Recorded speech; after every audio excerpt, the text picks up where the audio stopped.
Avoiding Main Character Syndrome.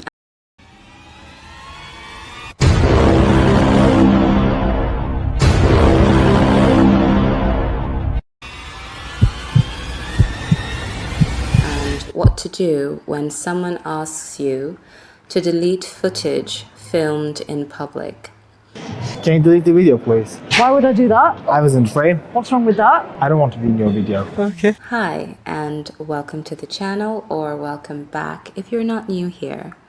This video will have two main points, sort of a person A, person B situation. The first will have to do with what to do when you're filming in public and someone expresses discomfort or asks you to delete the video that they've appeared in.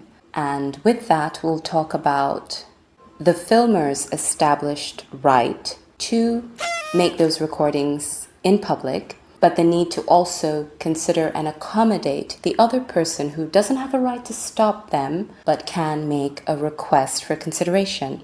Then the second part of the video will go into the core of main character syndrome. Here, the person with the right is person B, the other person, not the one making the film, not the one filming themselves. That person, because they're in public, have a right to move around freely. Someone making a video does not have the right to stop you from moving around by insisting that you avoid their camera or avoid coming into frame, or ask you to stop or walk around their camera.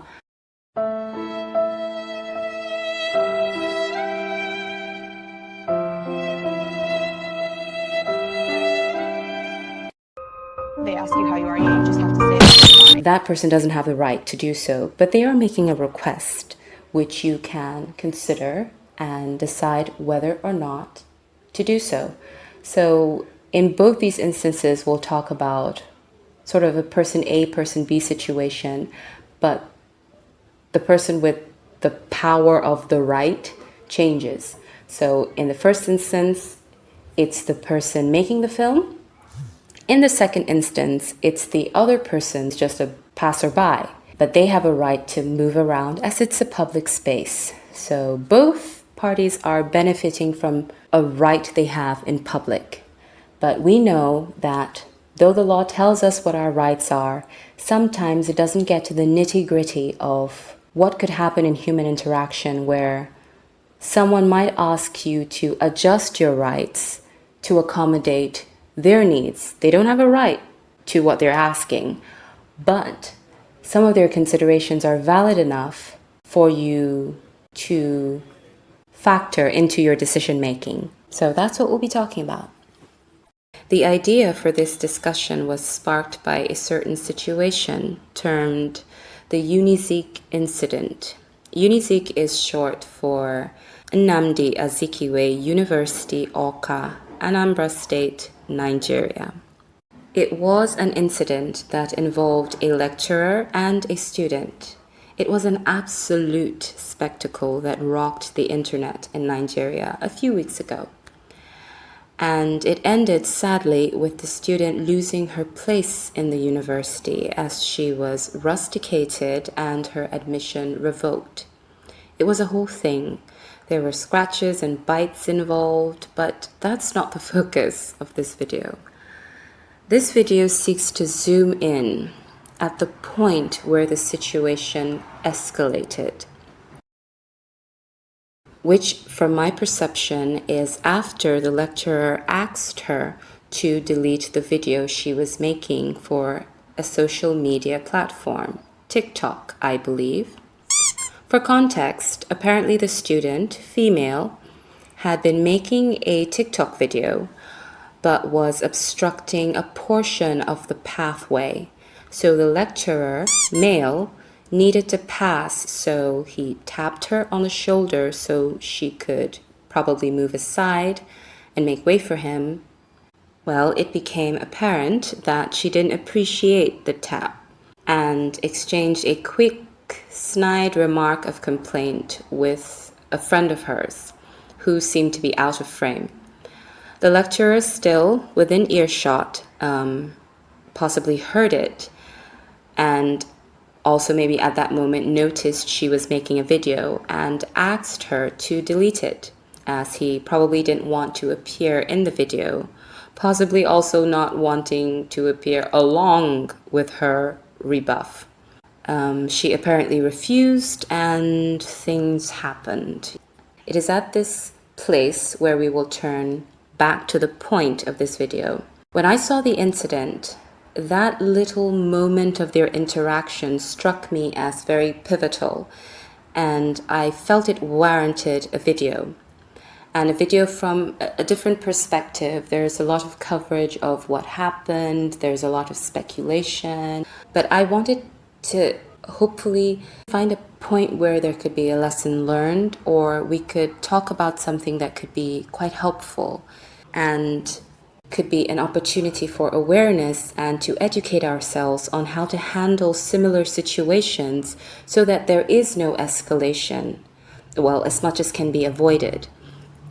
So here we will discuss how to utilize and enjoy your freedom when in public spaces, while still being mindful that it is a public space and public spaces are shared spaces. In these shared spaces, you will have interactions with people who have rights just as much as you do. And those two realities can coexist and hopefully do so smoothly. Of course, there might be some instances of push and pull, but we'll talk about that very soon. Note please, there is no law hindering public filming. All right. So according to him, I'm not allowed to be in here filming. It's a public place, you can film. Okay, obviously they called us. Yeah. They're uncomfortable, but it is a public place, you can film. Okay. Okay? Okay. So I would appreciate if you just educated your officer here, so that way in the future, if something like this came up again, because it looked like he was ready to remove me. I just never say you couldn't film. I say you have to be conducting business in the building. Well, I'm sure your sergeant will explain to you that filming and walking around is conducting business in a town, is in a village hall. That is conducting business. So. You consider that, okay? I mean, that's what the law considers it. Okay. That's all I'm trying to tell you. They're uncomfortable, they called 911, we're responding. I'm not advising faulting you for responding. Mm-hmm.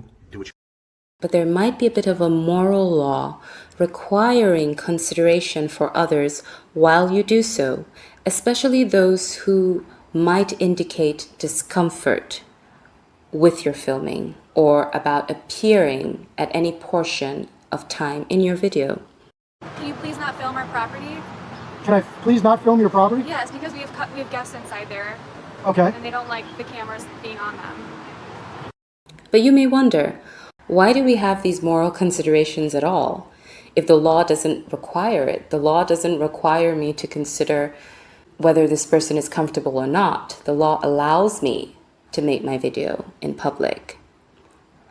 Well, the law cannot cover everything. That would be much too restrictive and in many cases invasive. Imagine legislating every aspect of life and interaction. It's not possible.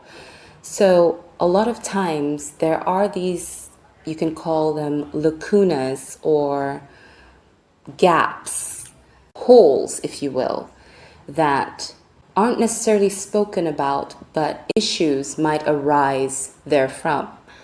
The second reason why we consider this at all is that living in a society is a bit of a social contract already, or we've all sort of signed onto it. So it's good to give others some leeway, as you yourself may need that or be on the receiving end of that leeway one day. And you would hope that your comfort would at least be considered. So this is all just to set the stage for the things to consider. If you ever find yourself in a situation where you are recording in public and someone asks you to delete the video, what happens when an issue arises? The law is largely silent on how to go about this. It just establishes what is legal to do and almost leaves the rest to us as a society to start to formulate our own rules of engagement in a way. As someone who's allowed to film in public, you have possibly the bulk of the power, and therefore there may be a few things you might want to consider before you reach your decision on what to do. So the first thing to do is gauge the scenario. Where are you and who is asking? In the Unizik incident, she was at school, not a park, gym, or stadium. And in her case, a lecturer who is older and higher than her in the academic hierarchy was the one asking her to delete the video. But that's just the first consideration. This is the second. In your decision making, know the rules of the area in which you are, the area, the country, the location, and any sensibilities around that place. In a very respect-oriented society like Nigeria, it would be best that your decision conveys an understanding of that respect. In other countries, perhaps rules might be a bit more relaxed, but in others it may be more stringent. What and where you can film, for instance, in a communist country, would be very different from a freer society. It sounds surprising, but this photo is illegal. Current and past North Korean leaders are very highly revered. Because of this, it's illegal to photograph the back of one of them, which is why tourists are only allowed to take photos from the front of these statues. So you see that where you are also matters when you consider how you express or maintain this right of yours. The third thing to consider is assessing your rightness as well as the validity of their request. If you're filming for work, for instance, or if it's an open-air, ultra-public space, the rightness meter is more in your favor in these cases.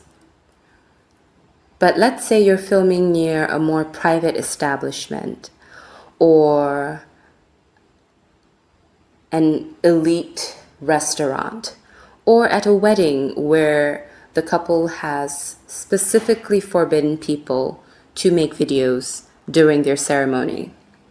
The rightness meter adjusts accordingly, as should you. Just consider that so many people have different reasons for not wanting to be on camera.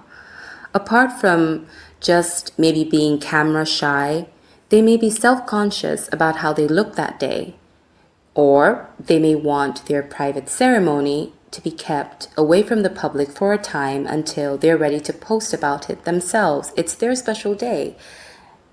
They should have a right when people and how people get to experience that day on the internet.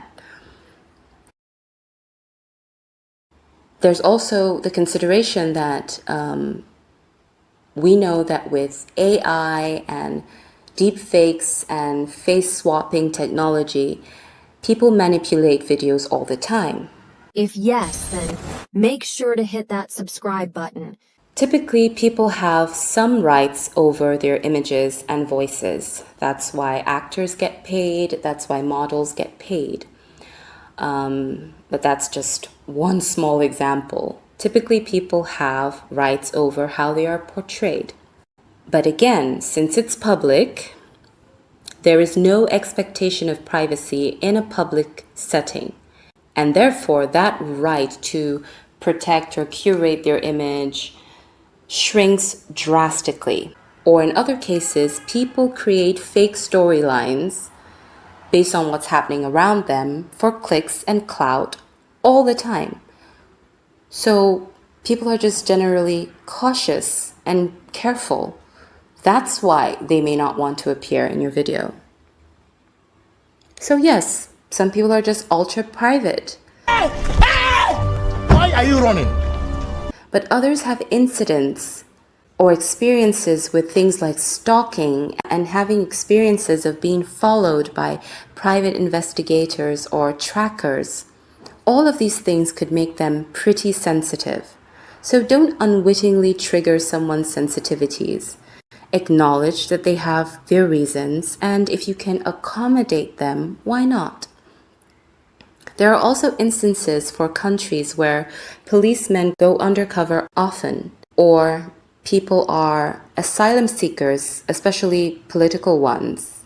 Or then again, there are people in a witness protection program where concealing their identity is vital to their safety. So it's important for people in this special category to keep a low profile, keep their faces and locations protected, because their very lives depend on it. They may not always be able to explain all of this. Trauma dumping on a stranger is not likely to happen. So just consider that people have very real lives and realities that influence their decisions and what they choose to publicize about themselves. Remember, the world rotates, but it doesn't revolve around you. Now, of course, as there are serious considerations in all this, there are also frivolous ones where someone could just be a scumbag and maybe doesn't want the footage kept because they're cheating on their spouses or significant others and lying about their whereabouts. And if you post something, it could get back to the person they're trying to cover their tracks with. There's no way to know any of this. All we can do, you just have to do the best you can. So, like we were saying before, I veered off into all those examples. Filming randomly in the park wouldn't exactly be the same level as filming in school or in a classroom or during a class. Just a slight difference in location changes your rightness meter in terms of, yes, the right to film is still there, but objectively, it starts tilting either in your favor or away from. The likelihood of being criticized for filming in a park is very low compared to filming during a class. So when you consider those things, you almost know where and how to exercise that right. In the same way, filming yourself in nature versus sticking a camera in people's faces just because you can. I have seen videos where this happened, and I'll try to see if I can insert them in this video. But obviously, in the first instance, people, you're filming yourself in nature. There are people passing in the background. They're going about their business. They're just inherent byproducts of filming in public. They're not the focus of why you're filming. You're capturing a moment in your life, something you like. You're not trying to invade on their lives. But in the second instance, where you're making them the focus, Shit.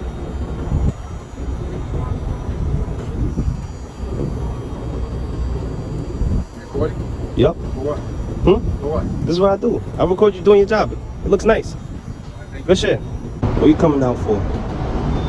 Hello? What? Are you taking the video? Yeah. Why? Because I can. Yeah? Because I can.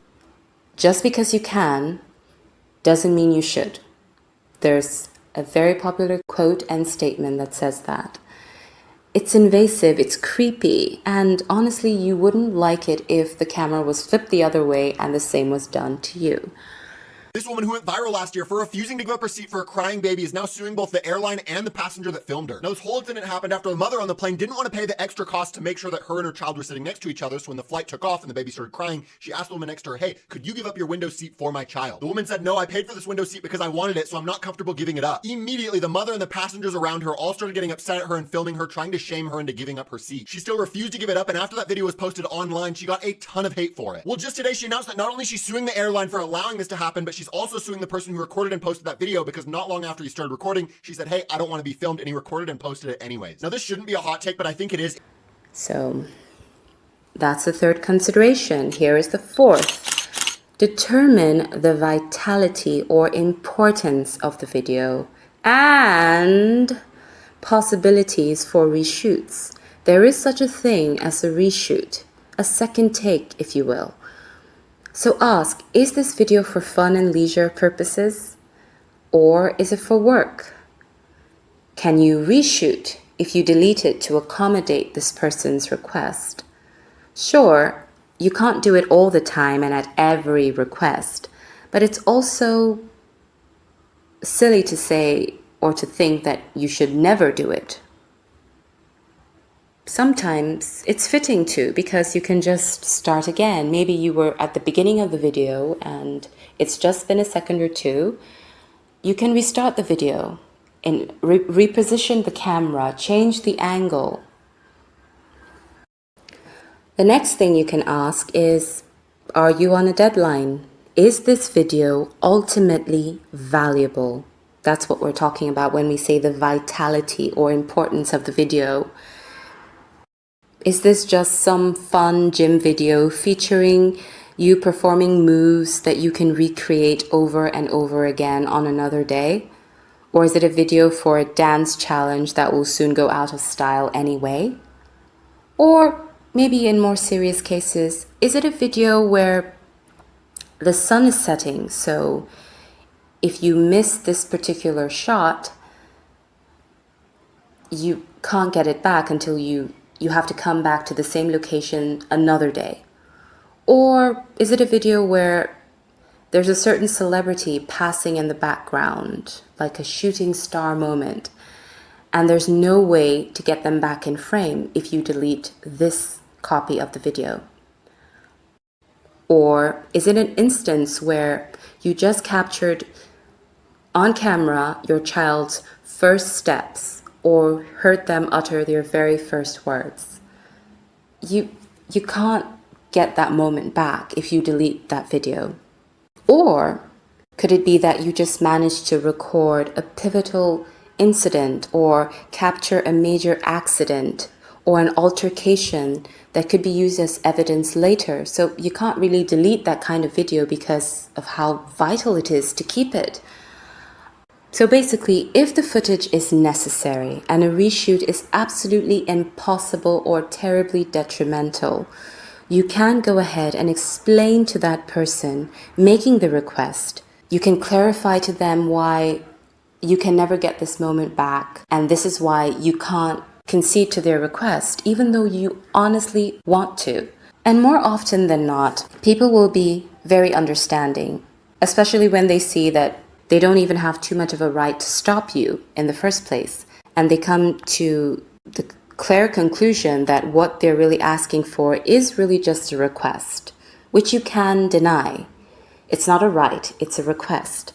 So most of the time, if it's also not too important to the person making the request, they will back down. Maybe they're just uncomfortable, but they don't really care all that much. They're not some undercover cop whose presence in the video could blow 10 months worth of operations. They asked because they were uncomfortable and they wondered if you would consider it, but it's not pressing on them to have you delete the video. So oftentimes you can do it for them and they're happy. Other times you can't and they have to accept it. That's that push or pull I was talking about earlier. Sometimes, but let's talk about a little subsection here where you honestly, in good faith, cannot delete this video. It's too important. It's not a frivolous video. But this person also has a very, very pressing need to have that video erased. What happens next when there's this sort of an impasse and both people are just genuine people? This impasse is no one can budge. There are certain things that can be done to ease their fear. Now, it's not that you erase the video because you can't do that. Another option, possibly comfort them with the idea that you will make efforts to crop them out of the video. You'll keep the substance of the video because you have to, but to accommodate their request, you promise to edit them out, maybe blur their faces. There's so many apps that do that now. And you keep the video, they're out of the video, everyone's happy. Sometimes people might not believe you would actually do it. So to further your sincerity, if you have time, you can always say, oh, I'll do it right now in front of you, then and there. I'll show you the app, I'll make the edits, and we can watch it together. And if both of you have the time to go through all this, you know, why not? You might make a friend at the end of it. But the person is reassured, they've seen their image erased, and they're happy to go on with their lives. Another thing you could do, if you don't have the time to do it right away and you have to rush off, and it means so much to them to be assured that you will not post this video with your image clearly visible, you could exchange contacts, maybe a social media contact or anyone you're more comfortable with, and when you make the edits, you send them a copy. This is extra effort, I know, and you cannot do this in every single case, and you may not even have to do it in any case. It's just good to know that you have options in so many of these situations where it almost seems like you have none, when so many obviously exist. The fifth point, I think this will be the final one, is to gauge their emotions. This is very important. If they're serious, that's the person requesting for the erasure. If they're serious, if they're angry, if they're offended, insistent, riled up, or in some way or form panicky, it's important to consider that because you wouldn't want someone to have a panic attack. Of course, apart from that, you have to consider their emotions because of your own safety. You have to consider your safety and the safety of your phone, equipment, gadgets, and even friends, so that you don't end up with broken items or a broken nose or even a bruised ego. There's a certain video I saw, I think it's a bit of a parody video, but it's a good instance to show that sometimes if you are refusing and the person has a bad temperament or they're just really having a very bad day, they may take that anger out on your phone. Watch this, bro. I'm good. You suck. No. Delete that. Hey, I caught that, man. I caught that. I saw you beat him up. Okay, just delete that video. I'm not deleting it, bro. Just delete it. No.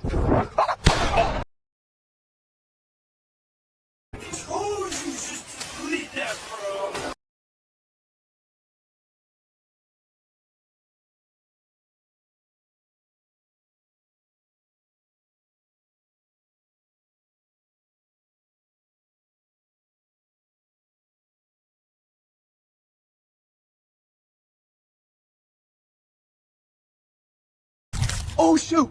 Guys? Hello? Oh my goodness. Bro, this is crazy. I'm so posting this online. And of course, yes, they could be held up for assault later, but you still have to carry around those wounds and bear those losses that could have been avoided. So, I've shared all of this not to make you so hyper aware and to make you never want to film in public ever again, but it's made with the intent to keep you somewhat aware, safe, and thoughtful, to hopefully expand your horizons on the options you have when you're filming in public and someone raises an objection to it, or an objection to being featured in your video. And generally the story stops here because most people don't care or even pay attention when people are filming. Everyone understands it's the internet age, and they acknowledge that they themselves have taken a few selfies and videos in public as well. So nobody really bats an eye. What? I would just walk around, take some video. Okay. That's a bite of a macaroon. Does this mean we won the lottery?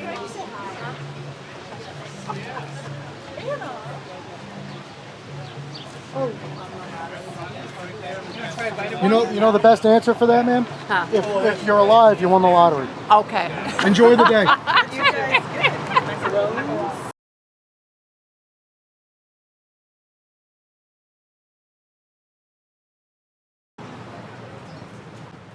Hey, if you want to be on camera, we don't mind. Wait, are you taking pictures of all the buildings? Yes. Oh, you are? Yep. Okay. Where's it going? I shouldn't say all the buildings, particular buildings. Oh, okay. I don't know.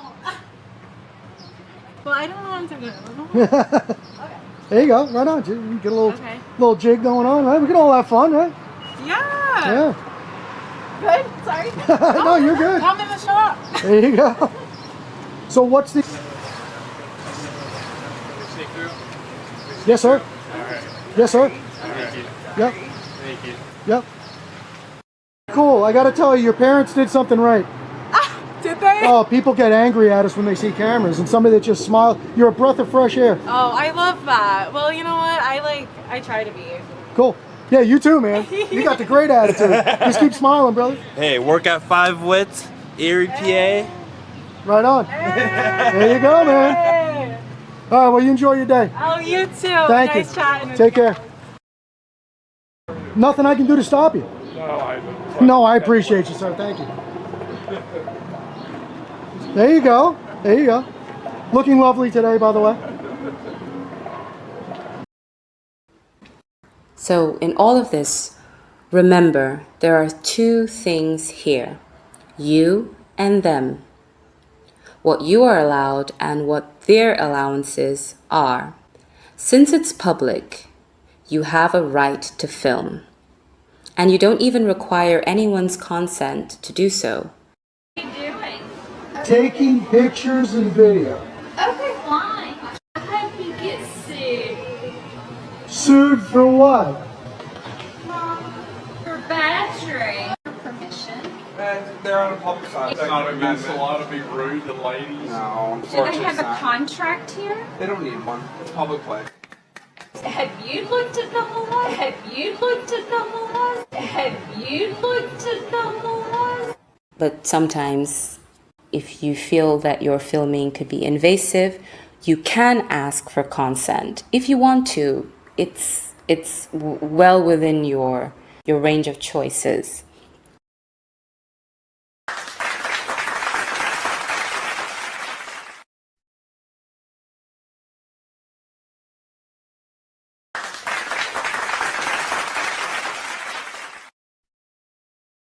But you don't have to. That's the law.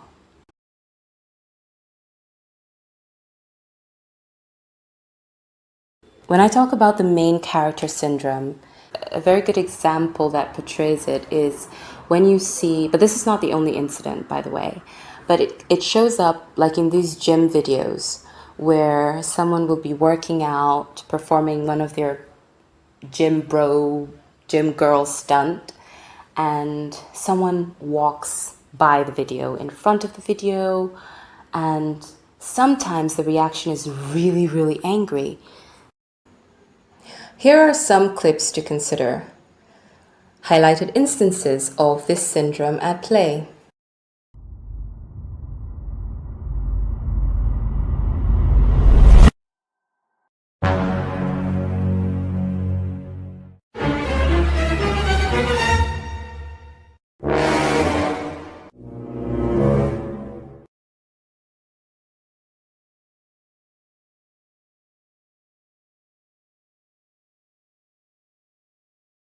Bombastic side eye. Criminal offensive side eye.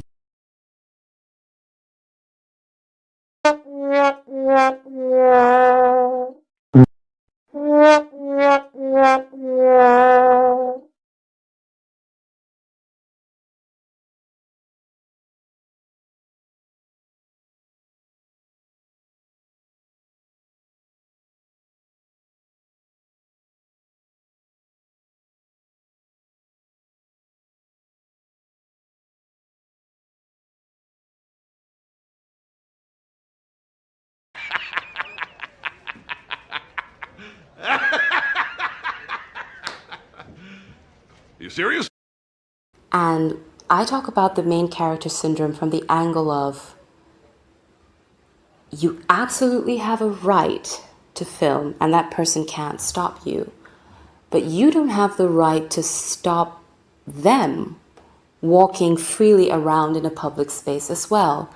So this first portion of the video talked about the rights of the person filming because I wanted to concentrate on talking about when people don't want you to exercise this right and how you can handle that. But a lot of times people who film over-exercise this right. So the main character syndrome, I go into more detail in this section because it is a balancing act. In the first instance, you have the bulk of the right because the law permits you to film. In this section, we're talking about when the law also permits this other person. They are well within their rights now. This is not a request. I shouldn't have to request or ask your consent to walk around in a public gym or in a public park. And you raise objections because, oh, you're interrupting my scene. You're interrupting my filming session. Walk the other way. Didn't you see the camera? Bruh. So this sort of balances out that equation. It's almost like they exchange positions. Now we see the person doing the filming making certain requests that they don't have the right to. You don't have the right to stop someone from walking in front of your camera. You placed the camera where you did. Maybe they didn't see it, or even if they did, this path was best for their own intentions. They have their own lives, other things to do. So you can't stop them also in that case. Somebody walked in front of my camera.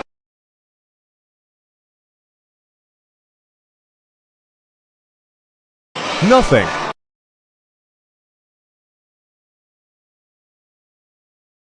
And another walked past. This lovely young woman walked in front of my camera the other day. It didn't bother me at all, as you can see by my reaction. We're all in the gym for the same reason. So be kind to everyone you share the space with. She's an inspiration for still smashing the gym at her age. I was filming my workout.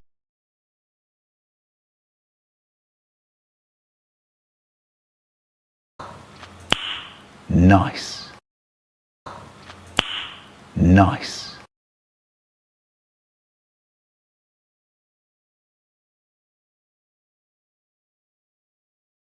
So I find that this video will be quite balanced when we talk more about main character syndrome.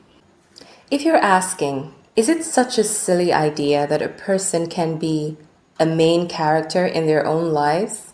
No. But emphasis on in their own lives. Therein lies the distinction. No one knows your pain like you do, or feels your joy like you do. You are one of the main features of your own story, so yes, you are a primary character. You are present in every moment of your life. However, you are the main character only until you enter someone else's story. There is a principle that says, your rights end where mine begin. So you may be the star of your own show, but objectively, it isn't just one star that occupies the sky. It isn't just one tree that populates a forest. It isn't just one book that makes up a library. So too, it isn't just one human being that occupies and takes residence on the earth. So what is main character syndrome anyway? I had heard about this phenomenon a while back, and thinking on this saga as it developed, my mind connected this scenario to this syndrome. Generally, it can have a positive connotation and a negative one. The positive is about valuing yourself and treating yourself with dignity and other similar sentiments. Its negative connotation, however, is rooted and shows up in instances of selfishness, lack of consideration, and lack of respect for the social environment in which you live, and also lack of respect for the general rules of engagement that exist within a society. So why call it main character syndrome and not just selfishness? I don't exactly know why this term was adopted to be used in these scenarios, but my guess is that because it's often applied with regards to some poor interaction made during a social media broadcast, and the fact that main characters in movies and shows often have a camera or a cameraman on standby, at the ready, always in sight to capture the main character in their moments wherever they may be. So I guess it's used with regards to social media usage, because basically now, thanks to new technology found in our phones, anyone can become their own cameraman with their own camera system, switch it on and start filming their moments wherever they may be. So it's taking this idea of main characters in movies and applying them to how people are featuring in their own self-produced movies or mini movies today. But that's just my interpretation. If you have another or you know more about its origins, feel free to share that in the comment section, okay? Thank you. Now, why does it have this negative connotation? Is it just merely because of selfishness? Well, if that was the answer, that's enough. But I think that it's because that selfishness is combined with some further faulty reasoning. That's one of the things that makes it more offensive, this main character syndrome more offensive. When you add this social media world to the mix, we get this new thing where selfishness is now given a starring role and more opportunities for self-promotion come up. Seeing so many crazy pranks, risky and invasive videos, anything being done for attention. I think that's a major contribution to why the brain of main characters sort of are wired to now fight so hard, because you're interrupting two of their lives, their real life and their virtual life. So I think the reason why it's not just simply called selfishness is because it's selfishness on steroids, selfishness given a platform. Let's continue to use what we've said about main characters and movies. If someone thinks they're a main character, then it means they've first created a movie for themselves about how things should play out. Because a movie definitionally exists in a fantasy setting or setup. So if someone operates as a main character or is called one, it is a pointer that they may be fictionalizing or romanticizing situations around themselves. So basically making the whole world revolve around them, much like it does in movies around the main character. Second, it points to a lack of awareness.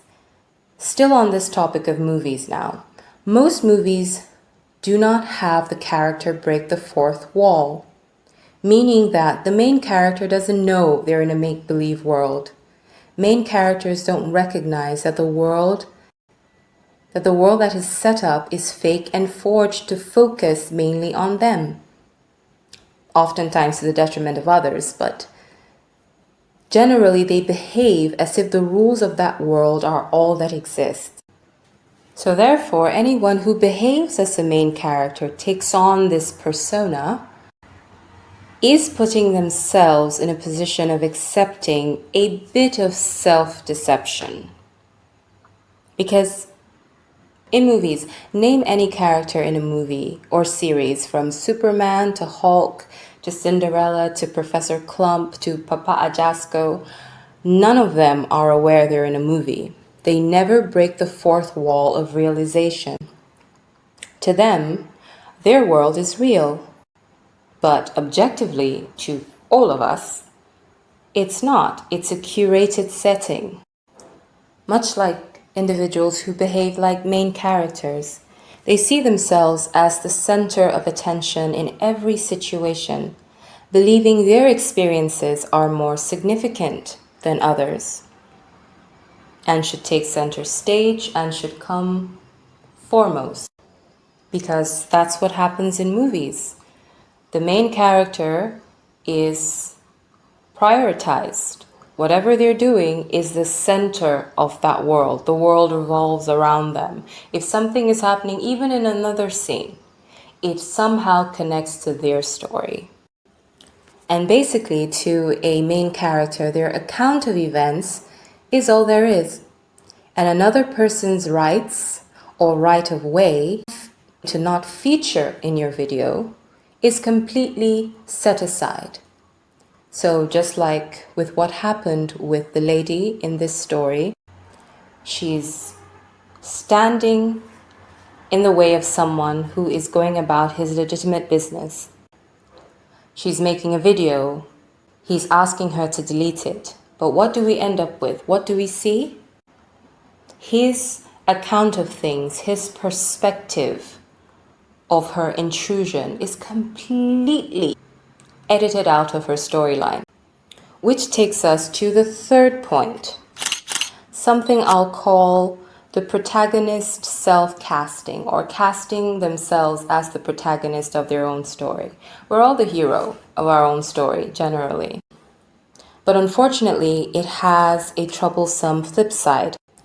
The troublesome side is that if there is a hero, then there is, or they are constantly looking for who to cast in the villain role. So if you look at them the wrong way, interrupt their filming or annoy them,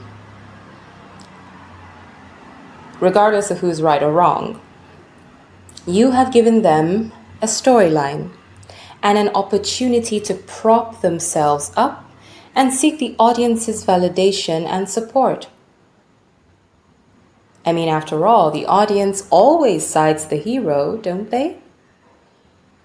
So it's a very convenient position to cast yourself in, especially when you are actor and casting manager.